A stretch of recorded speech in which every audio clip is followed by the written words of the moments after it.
ദേഷ്യം രണ്ടു കൂട്ടരും ദേഷ്യം. പിന്നെ എങ്ങനെ അവിടെ മാറുന്നത് എന്താ? പിള്ളേരുടെ ദേഷ്യം പറയുന്നത് അമ്മമാരുടെ ദേഷ്യം പറയുന്നത് പിള്ളേർ. അപ്പൊ മൊത്തം ദേഷ്യമാണ് അവിടെ. അപ്പൊ ദേഷ്യം കുറയ്ക്കാതെ ഒരു ചെറിയൊരു ടിപ്പ് നിങ്ങൾക്ക് പറഞ്ഞു തന്നിട്ട് എങ്ങനെ നമുക്ക് ദേഷ്യം കുറയ്ക്കാൻ പറ്റും? നമ്മൾ പറയുന്നു ദേഷ്യം വരുമ്പോൾ കണ്ണടച്ചിട്ട് പാല് കുടിക്കാം.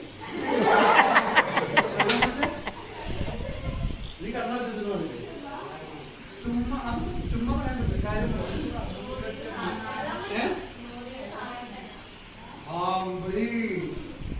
ശരി.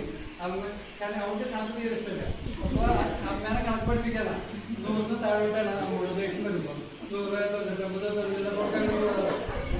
എന്താന്നൊക്കെ അല്ലാട്ടാ.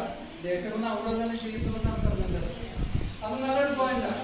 നമുക്ക് ദേഷ്യം വരുമ്പോൾ ചെയ്യാവുന്ന സ്ട്രെസ് മാനേജ്മെന്റ് പഠിപ്പിക്കുന്ന ഒരു കാര്യമാണ്. 100 അല്ലെങ്കിൽ 50 താഴോട്ടല്ല.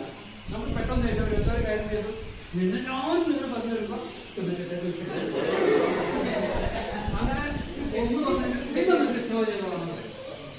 അതുപോലെ എന്തെങ്കിലും പറയാൻ തോന്നുമ്പോ ദേഷ്യം വന്നിട്ട്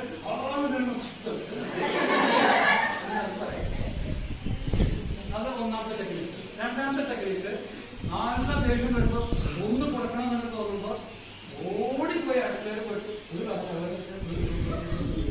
ഇന്നത്തെ വന്നിട്ട് ബാക്കി കൊടുത്ത് പറയും. നല്ല ദേഷ്യം വരുമ്പോ നിങ്ങളും അമ്മ ഉണ്ടോ പറഞ്ഞാൽ ഇത് ചെയ്തോളൂ.